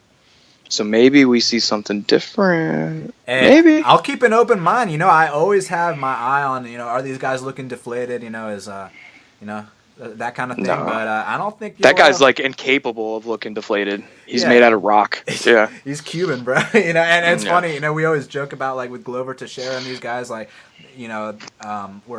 you don't really know how old they truly are. It says Yoel's 38, but I wouldn't be surprised if he was 48, Sean. He's just he's actually athlete. 76. He's 76. He's just that old man you don't want to mess with, and may the best man win. Now, next up, the main event of the evening. Joanna Jędrzejczyk. She's minus 410. The comeback on Karolina Kowalkiewicz is plus 330. I'm a big fan of both. I mean, Karolina, very underrated fighter. She cashed as a plus 210 in her last fight against Rose Namajunas. That was a good one. What I like about Karolina Kowalkiewicz, or Kowalkiewicz, I mean, which one is it, bro? Kowalkiewicz or Kowalkiewicz? I like Kowalkiewicz. Okay, we'll go with that. What I like about her, she's super gritty. It's not the prettiest when she strikes, but who cares, man? Because, look, she'll take all your shots in that first round. Then in that second round, she puts you in that clinch. She demoralizes you with knees to the body, with elbows to the face, and she wills herself to victory. I mean, she's very tough. She reminds me of a female version of Frankie Edgar. With Joanna Jędrzejczyk, obviously, unbelievable Muay Thai. What I really like is, it's not just the flat-footed Muay Thai that everyone likes to talk about, even though, people act like that style is outdated or whatever, but you fuck with the wrong flat-footed guy and he's going to put you straight on your ass out cold. So I think people need to show a little more respect to Muay Thai, but with Joanna, she does like to circle. Very good use of the jab. Lots of speed. My biggest issue here is that as much as I love Joanna, I think she's a well-rounded MMA fighter. I think she's amazing. But I also think she's an aging competitor. And I noticed that in the Valerie Letourneau fight because, I was expecting kind of like... Get the fuck out of here. Kind of like I was expecting kind of like the two fights before that, against Esparza and what's the name of the chick Andrade and Jessica Penne. that was just like, oh my god, a massacre. Then against Letourneau, Letourneau wins the first round, and Joanna kind of outpoints her the next 4. Okay, maybe she had an off night that night. And then against Claudia Gadelha, I mean, she gets dropped 2 to 3 times. I'm like, and also she wobbled a couple times from the big hooks. I was like, damn, bro, is Joanna getting a little chinny here? Have all the Muay Thai wars caught up to her? And the only reason that, she was able to take over the last 3 rounds, obviously her championship heart, her cardio, her experience, her will to win. But don't act like Claudia was coming on hard those last 3 rounds, because Claudia completely stopped fighting after round 2. Karolina, she was made to stop. she had to stop fighting. Yeah, she ran into a buzzsaw. Yeah. But I don't think Karolina's going to stop. However, I do think Karolina's face is going to get very marked up in this fight. And, that first round against Rose was landing big shots. Joanna's going to land big shots, but it's about, can Joanna take the shots that Karolina brings to the table? Because Karolina's going to get in that clinch, and she's not afraid to get nasty in there. And she's a winner. She knows how to win these fights. She's not going to get discouraged. So I do believe it's going to be a 5-round war.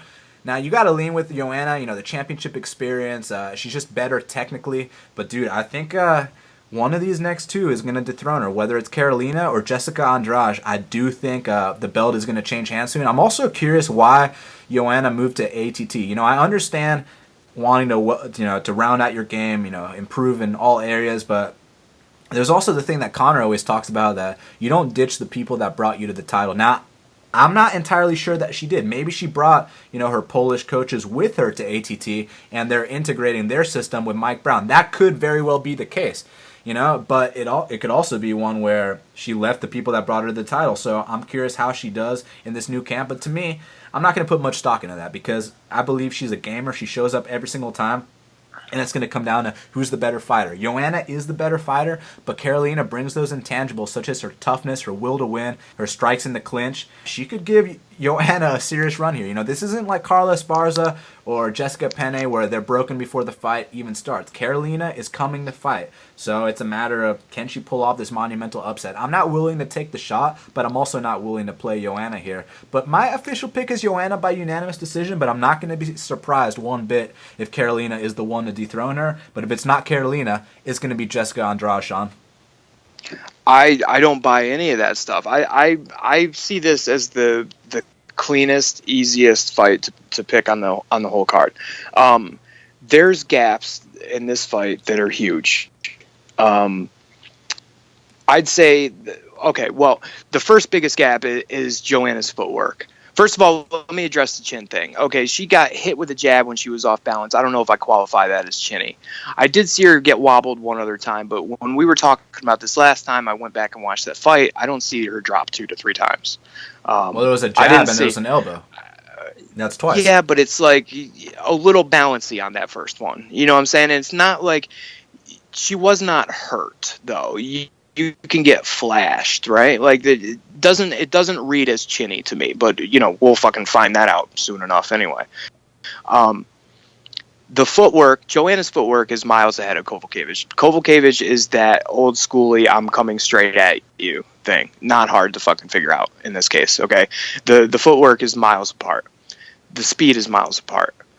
The accuracy is miles apart. If you want to give Kowalkiewicz the clinch, I would say no. Okay, her clinch is definitely deadly. She worked a great clinch game on Rose, but her clinch is like, I'm clinching with you, now I'm piling up shots. I'm going to use attrition to just land whatever kind of shit I can on you as many times as I can before you get away with me. I love that. I love attrition kind of guys, like, well, girls in this case. But I'd probably give the clinch to Joanna, because Joanna's clinch is like, got you, hurt you, stab you, cut you.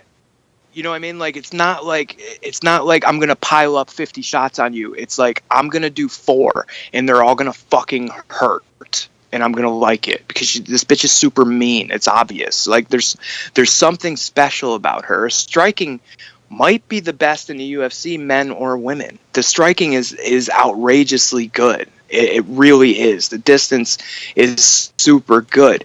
And the by far, the biggest gap, the most undeniable gap, is that if you are going to wade in on Rose and not protect your face and let this bitch tee off on you, you're in deep shit against Joanna. It's just that simple. If you're not going to protect your face, if you're going to eat shots and then get there and not deliver more power, that's a huge problem. And Rose, while she's a okay striker, she's decent. You know, we're talking about girls division here. She's probably up towards the top, but in reality, you know, relatively, it's not good. You know what I mean? Like, the difference is, like, when you wade into Rose's punches, she's like, "Oh, I'm gonna hit you in the head," and then she's like, hits her in the head 3 times easily. Repeatedly, she did that. When you wade into Joanna and you let her hit you in the head, she's not saying, "I'm gonna hit you in the head." She's like, "Oh, I'm gonna hit you in the chin. Oh, I'm going to hit you in the eye. I'm going to hit you in the nose." She's not targeting your head. She's targeting spots on your head. That's the kind of accuracy. That's the kind of skill we're talking about. A real talent of hurting you, like wanting to hurt you and knowing how to hurt you and seeing blood and just lighting the fuck up. We've seen her do that so many times. When it's time to kill, it's fucking kill time for her. I don't know if Kowalkiewicz has that. She's got this steamroll you approach. It's not a scalpel. You know what I mean? Like, Joanna is the scalpel. She's gonna find the spot and hit it, and she's good at it. And I do think she had an off night against Letourneau, but the Gadelha match is undeniable. What a fucking performance, right? Just didn't give a fuck what happened to her. Just kept on coming and chopping and coming. It was really good. It's really special, and you don't see that kind of performance out of men or women. Joanna, you know, that retirement thing that we read today. I don't say the R word out loud. I hate that, but she's not going anywhere, dude. She's not going anywhere. She's head and shoulders above these chicks. Her toughest test, she's passed twice, and Kowalkiewicz is not the toughest test. She would be if she had head movement, but she's lacking head movement, and lacking head movement in this fight is death. I don't think Joanna knocks her out because this bitch is tough as hell. But man, she puts a drubbing on her. Like, she really beats her face up. There would be people calling for this fight to be stopped for sure. This is gonna be bad. It's just too right out there. It's just a super accurate hard puncher against a person who's just fucking hit me. You know what I mean? She's walking around going, hit me, hit me, hit me. Okay. Well, many people can hit you and you can walk through it and bust them up, and I really appreciate that. I like that. But sooner or later, people who do that walk into somebody who you can't walk through all of that and be okay. And this is the time. She can't walk through all this and be okay. That's what happens. Well said, man. Now, next up, the co-main event of the evening. Stephen Wonderboy Thompson is minus 200. The UFC World Champion, Tyron Woodley, is plus 170, Sean. You know, here's my thing, man. Why do you keep on saying the UFC World Champion? It sounds like you're surprised that this is true. Yeah. It is a little surprising, isn't it? It's kind of weird, right? I am surprised, man. That's right. You get beat by Jake Shields. That's not cool. And Nate Marquardt and Rory, but you know, everyone's got to take that first, second, and third loss, right? But that's right. But you know, I was at Wonderboy's fight versus Matt Brown, and, you know, and people actually use that fight in their breakdowns to address the holes in his game. But like, if you watch Steven weigh in that fight, then you watch him weigh in the Rory fight, it's like a completely different guy. Like, he's put on size. And also his skills, man. I mean, he's really, you know, all the work he's been doing with Chris Weidman, it's been paying dividends because now you can't take this dude down. In fact, he'll reverse the takedowns and he'll get on top of you. It's like his grappling is really damn good. He's not just a striker. This guy can grapple too. I mean, escaped all the, you know, leg locks from Rory McDonald, got up from the takedown against Johnny Hendricks, took down Jake Ellenberger. That's all the proof I need that this dude's improved his grappling. Now, here's the big intangible. You know, on paper, Stephen Thompson should win this fight, right? But as Tyron Woodley said, and as many people have said, fights are not contested on paper. What Tyron Woodley brings to the table is something that not a lot of people have. I mean, He's a tactical freak athlete. His ability to close the distance is unlike anything I've ever seen in my life. I mean, you watch that Carlos Condit fight, that big overhand right he landed there. It would have knocked out anyone else in that division. At that time, Condit just had, the best pound-for-pound chin. But anyone else would have not survived that punch. I mean, Robbie Lawler couldn't survive it. Lots of dudes can't survive it. So, Woodley lands that big punch, and it's over for Stephen Thompson. And also, Stephen, he fights with his hands down, man. I know it's part of the karate style, and he usually does it when he's out of range. But, dude, you know how it goes in this game. You fight with your hands down for too long, you're going to get caught. Now, I've been with Wonderboy for a long time, man. I've bet on him in almost all of his UFC fights. I've been on... it's funny, when I bet on him against Johnny, people were giving me shit, like saying I'm a bandwagon fan and this and that, and, you cash a plus 120 there, then you cash another, plus 100 against Rory. But in this spot, man, it's a tough one. You could watch the Rory versus Tyron fight and say, oh, it's going to go down like that, but what if it doesn't, Sean? What if Tyron lets his hands go this time? Now, one way of thinking is that, look, Tyron only has that big right, so Steven, just... circle to your right, to Tyron's left, and avoid it, right? He's probably going to be circling to his right a lot. But, dude, what if Tyron Woodley's left hand is just as good as his right hand, and we haven't seen it yet? He could definitely have a good left hook, too. It's not just the big right hand. One fundamental difference between T. Wood and Johnny Hendricks, besides the whole USADA thing, is that Tyron Woodley actually addressed the fact that he's fighting a karate guy. He's brought in very high-level guys. Now, I'm friends with some people in Rufus Sport. I heard about some of the guys he brought in. I'm not allowed to mention them by name, but all I can say is Tyron Woodley brought in some world-class karate guys for this camp. And I'm not just talking about Sage Northcutt, okay? I'm talking real world-class guys that can emulate that style. So it's going to, he's going to have some kind of preparation going into this. And I hear T. Wood's the kind of guy that doesn't leave any stone unturned. So on paper, Wonderboy should win. I mean, he's just impossible to hit, and even though that's not true, you know what I mean? But for the most part, he's impossible to hit. But, man, when the champ is plus 170, he's being counted out like that, and he brings his tactical freak athleticism to the table, I don't blame anyone for taking this shot, Sean.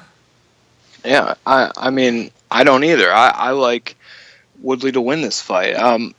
You're going to break this fight down. I think how Wonderboy wins is probably pretty simple, right? Like, he's got to be Wonderboy for a while. He's got to wait until, he tires Woodley out a little bit, gets him to deep water. He avoids big punches early. He stops a couple takedowns, and when Woodley starts to slow down, he starts working some crazy kicks and doing Wonderboy things. I totally see that happening. He could also land a sharp counter with Woodley on the way in and hit him once and get him out of there. It's not like Woodley's defense is impenetrable, and it's not like he's, got a Carlos Condit chin. He's hurtable in his own right. But just like any crazy style that comes to the UFC, and just like any guy who's the, it's the Machida era, like, they get figured out, man. They get figured out, especially if they're a specialist. It's like, you can figure them out. You can get to them. The kind of things that beat a guy like Wonderboy, in my opinion, is a blitz kind of guy. Like, you can't play an outside game like Rory does and try to pick shots against him and try to do what he does. That's a recipe for a loss. That's not a good idea. You can't give up on takedowns if he stops a couple. You got to keep trying them. But I think the best thing to do is stay far enough away and don't exchange until it's time to jump in and kill. And when you go for it, you better fucking go for it. The problem with Woodley is in the past, when, despite all these great things that he does, you had to worry about him staring, right? You had to worry about Woodley being a staring contest and not doing what Woodley's supposed to do. I think the idea of him, when he bumped off Lawler, I think that's gone now. I think he believes himself completely now. I think being around the legend Robbie Lawler at camp forever and hearing about this guy forever, and then finally getting a chance to fight him, and then crushing him like early with one punch, I think that's a big deal. I think Woodley goes into this fight thinking, ooh, I can do that to anyone. And I'm not going to stand around and wait forever. I'm going to stand around and wait for the perfect shot. And then when I pull the trigger, the pain is coming for sure. And he believes that he can get anybody with that. And he probably can get anybody with that. As you know, that kind of blitz, a far lesser, slower, less explosive, whiter guy nailed Wonderboy. Ellenberger nailed Wonderboy and hurt him with the same kind of punch that Woodley can land. I don't think that he can eat Woodley's. I think there's more coming right afterwards. You know his follow-up shots are fucking horrible. Ask Josh Koscheck. That Ellenberger... Yeah, they're horrible. Like, if he hurts you, you're getting 4 more real hard, real fast. That's happening. So, if Woodley landed the shot that Ellenberger landed, then that fight would have been stopped immediately, I think. He would have finished him right away. So, you've got that. You've got, now I think the idea of Woodley doing nothing is probably gone. The best thing he can do is probably fake that punch and land an early takedown. It doesn't even matter what happens after the takedown. Just finish the takedown. Make him think. Establish that takedown real early. I think that's the most important thing he can do. Then he can strike from there. Just don't get into pick and poke point exchanges with him. That's a horrible idea. And, let's be honest. Wonderboy has never seen anything close to Woodley. It's definitely the biggest, fastest, most athletic guy. I mean, the blackest. Let's be honest. Like, he's got Nashawn Burrell is the black guy that he's fought in MMA ever. So this is a step up from that. This is an archetype that he's never dealt with, and he's probably fighting the pinnacle of that archetype in this fight. This is a super dangerous fight against a super dangerous guy who's got that belt and he does not want to let it go. And he said multiple times he doesn't like Wonderboy. He's going to try to hurt Wonderboy. And on paper, Wonderboy can avoid that and piece him up and take him deep and stop him once he gets tired, because we know he gets tired. But like you said, that's on paper. I like Woodley. I like that blitz. I like him by knockout. Man, one thing about this fight is no matter who wins it, it's going to be an absolutely brutal finish. I believe either way it goes, someone's getting knocked the fuck out and is going to be on a highlight reel for years to come. Now, if Stephen Thompson wins this fight, he's going to put on an absolute show. He's going to be looking unbelievable. It's going to be unlike any people I've ever seen, because, with Woodley, when he has been criticized, it is for the staring that, you mentioned. Maybe that's over now. Maybe that's behind him. Maybe he does have the confidence of a world champion now. But if Steven starts getting off on those strikes, Woodley's going to look real bad. Conversely, if Woodley drops him with that big right hand or maybe a left hook, that's going to look really bad for Wonderboy. So regardless, I think there's going to be a violent finish here. But man, something about that plus 170, dude. It's like it should be closer in this spot. So I don't blame anyone for taking that shot. I'm gonna wait a little bit here, but I might have to play this, dude. Do it. The main event of the evening: Conor the Notorious McGregor. He's minus 160. Eddie the Underground King Alvarez is plus 140. Man, I love this fight a lot. A lot of people are still talking shit about Conor McGregor.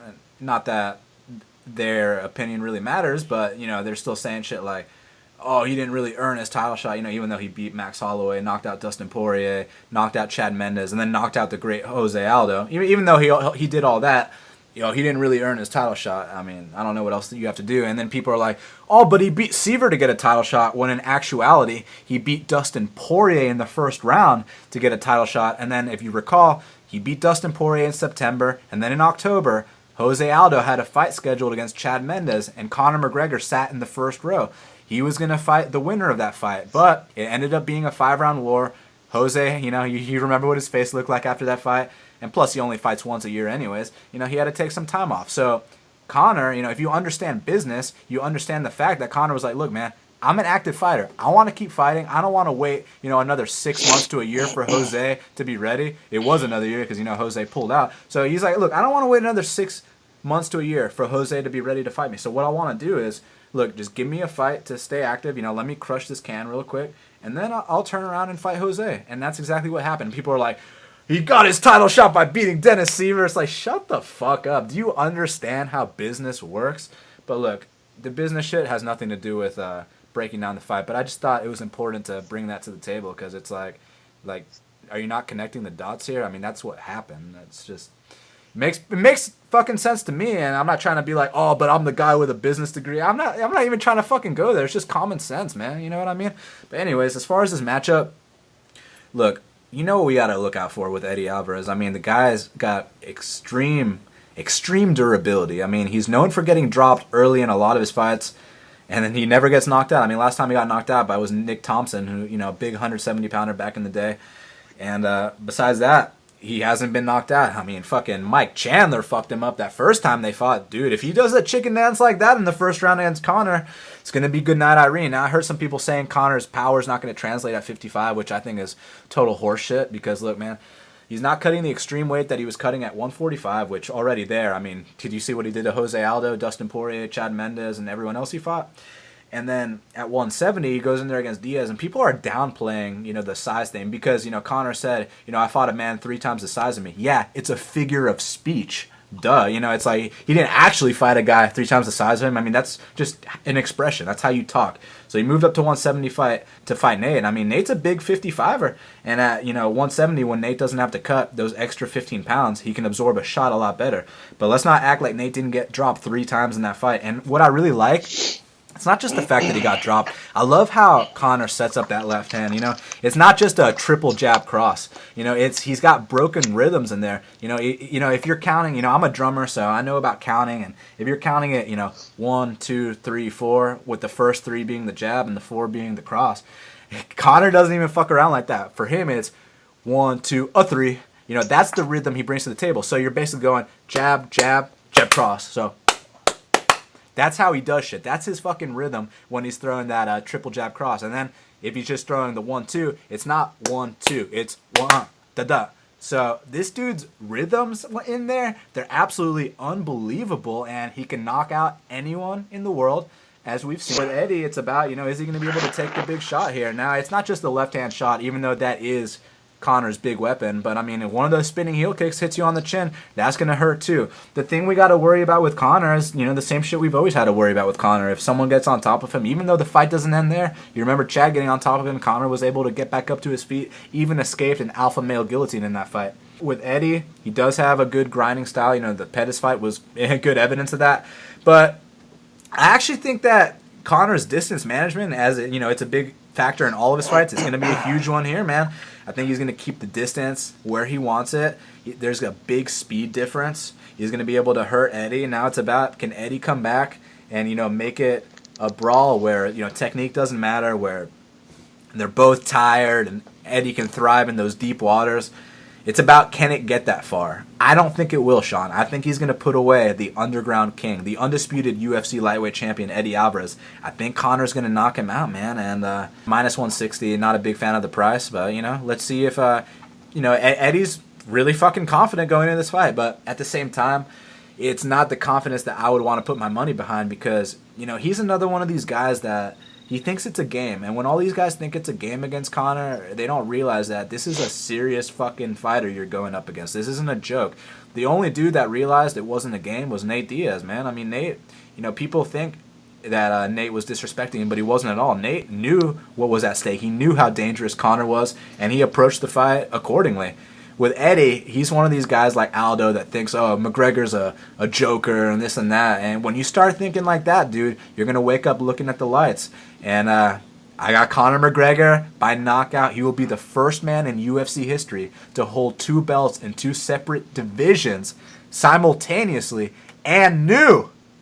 It's tough to go against that, but I am. Haha, totally am. I think that... you're right. Conor's striking is just better. The straight left hand is better. He does follow you down with that jab and land that straight left, and it's super sharp and it's very accurate. And he's got other skills too. He just added that leg kick.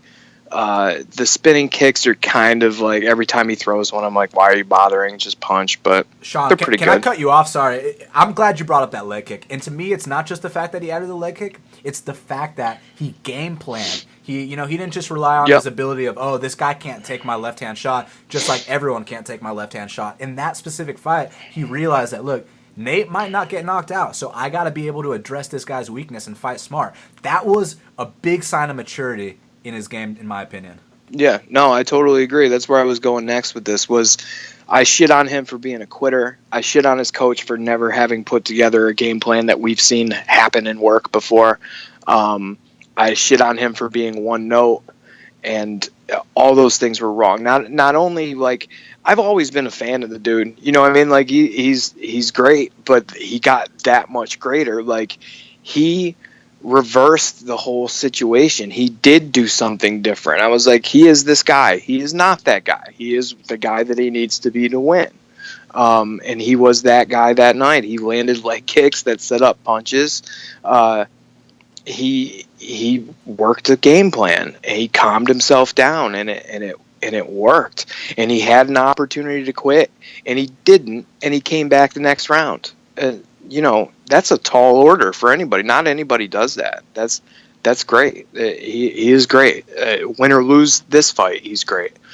But what didn't go away? The cardio. The cardio is a problem.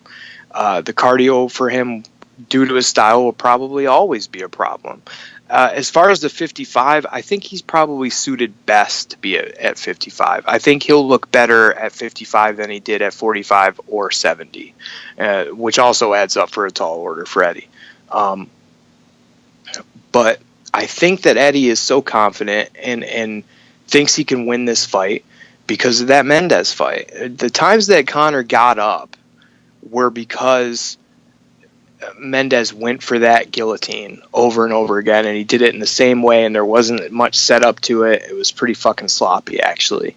You're not going to catch a super good guy with that. You can catch like amateurish guys with that, but that's not good. That wasn't good, and that's what let him up. But when he wasn't doing that, what he was doing was staying on top and landing elbows at will. I really do think Eddie can push him to the cage. Can punch his way into the clinch, can push him to the cage, can keep on trying for takedowns and keep on trying for takedowns. Get some, maybe not get some, but about 7 to 9 minutes in or so, when Conor's slowing down, those takedowns will happen. And once Eddie gets on top and establishes that position, he too will land elbows and land punches at will. And Eddie can stay there and do that repeatedly. I've seen Eddie have cardio problems, and then I've seen him be a cardio monster before too. He can do both. He can take an amazing amount of punishment. That shot that fucked him up, that Melendez landed, that was a good shot. Holy shit. I'm really surprised he ate that. There was a couple against Chandler that I was surprised that he ate as well. Does that mean he can eat Conor straight left? Fucking, I don't really know, to tell you the truth. I don't think many people can. But if he does, and he does weather the storm, and he does survive, and he gets to that 7 to 9 minute mark when things even out and those powers is gone out of those punches, Conor's going to be having those Nate flashbacks because Eddie's going to be right there in his face coming after him. But it's not going to be more punches exchanges that give Conor a chance to punch back. It's going to be grind you out, Pettis style, take you down and get you there. And when you're on top, punch, punch, punch, punch, punch. I think Eddie does that. I think he weathers the storm. I think he drags him down to the ground and stays on top. And eventually, maybe late round 4, early 5, I think Conor turtles, does not punch back, and the ref stops in for a TKO. Yeah, well, if you're playing Eddie, you better hope that he can get past, that first round and a half. Because if he does, who knows? Maybe he can do what you said he's going to do. Now, I hear a lot of people saying, oh, but Conor lost to Nate Diaz, who's a 500 lightweight. And it's like, well, do you understand why people say that styles make fights? all the dudes that have beaten Nate Diaz, aside from Conor McGregor, they all beat him via wrestling. Now I know someone's gonna bring up the Josh Thompson fight. Look, man, that fight, go watch that. That was a fucking anomaly. It's not like Josh was whooping his ass and then knocked him out. Josh was fucking running away and then closed his eyes and threw a head kick and got lucky. You know, props to him. But all the guys that beat Nate Diaz, they beat. Wait, you don't think Thompson was kicking the shit out of him? No, not at all, man. I thought he was fucking running away and trying to avoid the fight completely. I thought Thompson brutalized him. Well, that's weird that we have such differing opinions on that. The finish, he brutalized him. No, before the finish, too. Just fucking trucking him. That wasn't like I don't think that wasn't the shot fight. that ended that wasn't the shot that ended the fight. That was like the coup de grace to the fucking ass whooping he was putting on him. I don't recall there being an ass whooping at all. I recalled it being like, you know, fucking Nate lost his concentration after trying to chase down this dude and fucking taunt him the entire time, and he got caught. Props to Thompson, vet move. But all the other guys that beat Nate, they beat him via grappling. Now, with Conor, you know, he didn't fucking try to take down Nate and try to hump his leg and, you know, squeak out a decision. He fought Nate Diaz. When people fight the Diaz brothers, they don't often win. And when I say fight, I don't just mean step inside the octagon. I mean actually try to get into a stand-up fight with them. And Conor did that. And, you know, styles make fights. You know, if Eddie fought Nate, he'd probably try to take him down. You know, he'd do the thing that all these grapplers do. But fucking, if you have the balls to stand with the Diaz brother, I mean, that says a lot because that's when the Diaz brothers do their best. And Conor did that, man. So that's my whole thing to he lost to a 500 lightweight, you know? I can clearly tell you that I'm pretty goddamn sure that Joanna's going to win this fight. I can't take the same thing with Alvarez. You know what I'm saying? Like the Conor just coming at Alvarez and getting him out of there in the first round is, you know, not only is it possible, but it might be the most likely situation. You know what I'm saying? Like he's a hittable dude. He's a hurtable dude, definitely. But there's something about him. It's just all guts with him. You know what I'm saying? He wants to survive, and when he survives, it's a different story after he survives that. He's coming after you. You know what I mean? You really got to fucking take him out. You really got to separate this dude from his senses to beat him, you know? You know who's really good at separating dudes from their senses? I mean, you got to fucking separate Jose Aldo from his senses. That dude's a gamer. I mean, you've seen all his fights. You don't just fucking beat Jose Aldo, and he's had to dig deep in fights before. Dustin Poirier, you don't just beat that guy either. And, I mean, Conor slept them like it was no one's business. And he was the first man to sleep both of those guys. This line is probably accurate. You know what I mean? This line's probably accurate. It might not play out looking accurate because if Eddie gets on top and stays there, it's going to look like a drubbing. And if Conor ends it in one, it's going to look like a drubbing. But the line's basically accurate. You know what I mean? I think Conor should win this. There's just something telling me that Eddie guts this out and imposes as well. Eddie is known for weathering storms, but he has to weather the storm of storms to win this fight. And if he does, you know, props to him. But I believe Conor McGregor will create history this Saturday in New York City at Madison Square Garden, Sean. Yeah, true. I agree.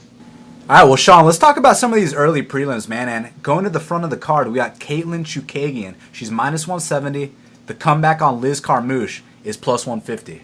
Katlyn Chookagian, she's a really good Mark Henry point striker. Great side-to-side footwork, a constant jab and movement. She sets up her kicks properly and blinds your face when throwing the inside kick. Decent head movement. She can be pushed up against the fence, but she stays calm. She's also, you know, I believe a good striker will be able to exploit the fact that, you know, Katlyn throws that rear uppercut without setting it up, but I highly doubt Liz can exploit that. Katlyn loves when fighters get desperate from her volume and then they start charging her. That's where she really shines the most with her straight and accurate counters. She also has a very good wide base when people try to take her down, but she doesn't show any urgency to swim for the underhooks. Off her back, she plays with the high guard, but isn't necessarily as threatening as she is on the feet. This is the area that a good grappler can expose if they were to defeat her. Katlyn is putting in the work with the right people to address the weaknesses in her game. Katlyn also doesn't get discouraged. You know, the fight's been tied 1-1 going into the third round, and she's came back to win. That's very important when it comes to betting on a fighter. A close decision in this spot, is going to go to Chookagian for sure. Now, as far as Liz Carmouche is concerned, obviously, she's a women's MMA vet. She goes for takedowns from everywhere, whether it's shooting from completely outside of range or being clinched up against the fence. Never forget the famous back take against Ronda Rousey. That's the kind of veteran stuff that she can pull out. And one shot at a time on the feet, which is no match for Chookagian in that department. So it all comes down to, can Liz implement her grappling or not? I believe she won't, for enough time to win the fight. So I do believe Chookagian's going to pick her apart and win a unanimous decision, Sean. Well, I already talked about Tickled, so I don't want to talk about Tickled again. But it is worth talking about twice, but I'll leave it. I looked at this fight. I looked at betting Carmouche just because simply just aggression, just coming forward, just sometimes that's enough in women's fighting. And Chookagian, was that like a Holly Holm light type performance that she put on, or are we supposed to be sold on her as good because of that? I don't know. Why? You know what I mean? Like, I don't know. I didn't take anything from that. Who cares? That was nothing. So, that against aggression, another girl who's not great, but would you be surprised if Carmouche just kept on coming forward and eventually got there and did what she wanted to do? You know what I mean? Are we sold on Chookagian having some Holly Holm type game, a real one? I don't think so. So that 160 looks pretty good, but then I looked a little bit deeper and I realized that these are two chicks. So I was like, oh, fuck that. Yeah, I mean, I understand both sides of the coin here, because with Katlyn, she's an up-and-comer. Oftentimes people do look better in their second UFC appearance. She's training with Mark Henry, great training partners as well. So she has to be improving, and she listens to her corner, which is important. And with Liz, you got to make the argument that, she can get the fight up against the fence, maybe take her back. So I see avenues for both, but at the end of the day, Katlyn Chookagian to be a unanimous decision. Now, Sean, before we get out of here, man, Rafael Sapo Natal is minus 155, and Tim Boetsch is plus 135. Now, I got to say, man, I was very impressed with Rafael Natal in his fight against Robert Whittaker. Going into that fight, I thought that Robert Whittaker was going to knock him out in the first round. And even though Whittaker clearly won the fight, he won every aspect of the fight, Rafael Natal, not only did he show a very good chin, but he also had very hard leg kicks. And I mean, if you're able to land those leg kicks on a guy like Whittaker who does check kicks, that's a big sign, of your timing and that you are getting better as a fighter. With Natal, he's always been a very solid guy that can beat lots of dudes towards the middle tier of that weight class. He beat Uriah Hall, had the good fight with Whittaker. He's also taken his licks too. He's lost to Tim Kennedy. He knows what it's like to lose and rebound. With Tim the Barbarian Boetsch, I mean, it's pretty much the same thing every time. He comes out, throws big bombs. He can wrestle certain dudes. Back in the day, he used to have these big judo throws. I don't know if you recall that Nick Ring fight back in the day. Yeah. But yeah, this dude can judo throw guys, and obviously the infamous uppercuts from the clinch. But I think Tim Boetsch is, even though they're both kind of getting up there in age, I think Tim Boetsch has been the one steadily declining more. And, I don't put much stock into his fight against Josh Saman because, look, man, at the time, you remember how Josh Saman would just he knocked out Truck Gordon, and then he tapped out Caio Magalhães, and then all of a sudden he just looked completely different. I was like, oh man, this guy must be off steroids now. But then we found out it was something else. And that's why, he aged so quickly. And I think that's why a guy like Tim Boetsch was able to beat him. But I don't think Rafael Natal has any of those kind of problems. I think Rafael is going to come out looking solid, and I think he's going to win this. But my only concern, the same angle we've been using all these times, even though his last fight wasn't a title fight, to him it might have been, because if he would have went out there and beat Whittaker, I mean, that would have propelled his career to the next level. So, is he coming back and isn't as motivated anymore? But if he's at peak motivation, I think he wins this fight. And he should be. I mean, he's a New York guy fighting in New York. So, I think he's going to show up and win the fight. But obviously, we always got to look out for the knockout power with Tim Boetsch, especially in that second and third round. So I wouldn't be surprised if Boetsch got it done. I know a lot of smart people that I respect are actually taking the shot on Tim Boetsch. But I'm going to go with Rafael Sapo Natal here, Sean. There's no better way to end this great podcast with the climax that is Natal versus Boetsch. This is a perfect way to end it. Jesus Christ. So who's going to win this fight? I don't know. Who the fuck knows? How would you know? How does anybody know? You ever watch a Sapo Natal fight and just wonder, hey, why isn't the guy fighting Sapo Natal just kicking the shit out of Sapo Natal? You know what I mean? He's just standing there. He's not doing anything. Everything he does is telegraphed Like, he yells at you and tells you he's about to do it, whatever it is. He's a really weird fighter. I don't know how he's put so many wins together. Well, I kind of do know. He's one of those guys that imposes his pace on you, and he's real herky-jerky, and the shit is unorthodox, and just when you think he's about to do one thing that's real sloppy and weird, he does a different thing that's real sloppy and weird. He does that repeatedly. And sometimes he just outworks you with this shit when you're waiting for that perfect time to hit him. You know, I think Natal can win this fight. I would say by takedown and then get on top, and his jiu-jitsu game, in my opinion, is way better. Taking Tim Boetsch down is no easy feat, though. And on the other hand, could you see Tim Boetsch putting him up against the cage and hitting him with those uppercuts? Yeah. Could you see him hitting him in open space and knocking him out? Yeah. Could you see Natal throwing the sloppiest spinning back fist that lands halfway up on your forearm on Boetsch's head, knocking it off? Yeah. Like, who knows? Just stay away completely. You can't even play the total here. And I think the total's 1.5, isn't it? Wow, that's a good question. And I'm about to It tell is. you. I think it's 1.5. I can't even tell there. Like, at first glance, I'm like, oh, fucking 1.5? Yeah, Holy it's going shit. over 1.5. It is 1.5, but it's Right. fucking minus 185 for the over. Fuck But that. still, you look at that and you go, yeah, it's going over 1.5. Because they're going to do goofy shit or do nothing for 1.5 before anything happens at all. And then, you know what? This is the exact kind of fight where something retarded happens right in the beginning. You know what I mean? You got to completely avoid this fight, run from it. And, if you're smart, don't watch it. Like, talk to your friends who are over watching the fight during this fight, because they don't want to watch it either. It's not going to be a watchable fight. It's not good. I don't even know why it's on this card. Watch it be like a vicious, like, fucking Anthony Hamilton versus Damian Grabowski 13-second knockout. But it could, too. Or it could be like a 3-round bloodbath, right? It could be anything. You know what I mean? But it's probably going to be nothing. It's probably going to be bad. But, Natal has kind of, like, worked this weird, like, soft spot into my heart, just to being this kind of goofy, unskilled dude who finds ways of beating Uriah Hall. You know what I mean? Like, by low blowing 4 seconds into the fight. But hey, yeah, whatever it takes, man. That's cool, man. Yeah, that's cool. He's like, you get a warning. I can't really do much, but I can sure as shit kick you right in the nuts. And yeah, he does. He does kick you in the nuts. And I was a huge bet on, not the hugest, but a 7-unit bet on Whitaker and Jones. And I had these thoughts all day of that fight of Natal throwing a spinning back fist and knocking Whitaker out. And I was watching that fight with the tightest butthole ever, waiting for that to happen. And, thankfully it didn't happen. And remember, Whitaker hurt his hand and wasn't knocking him out. And I'm like, spinning back fist, it's coming. And, he won. And I wasn't scared and I felt stupid. But I don't know. I like Natal. Go for it, dude. Win this fight. Get rid of Boetsch. Send him out of here.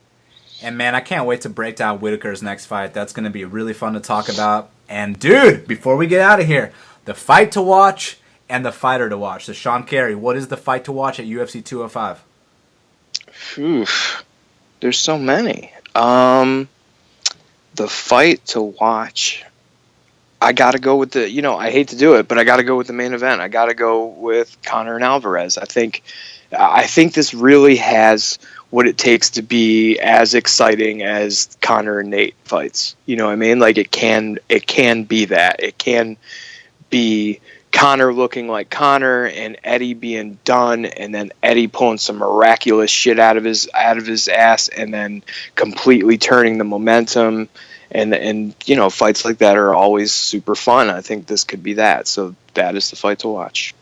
Not going to disagree with you there. Obviously you could mention Edgar versus Stevens. Anytime Frankie Edgar or Jeremy Stevens steps inside the octagon, it's usually legendary, man. And same with Donald Cowboy Cerrone versus Kelvin Gastelum. But you know what, man?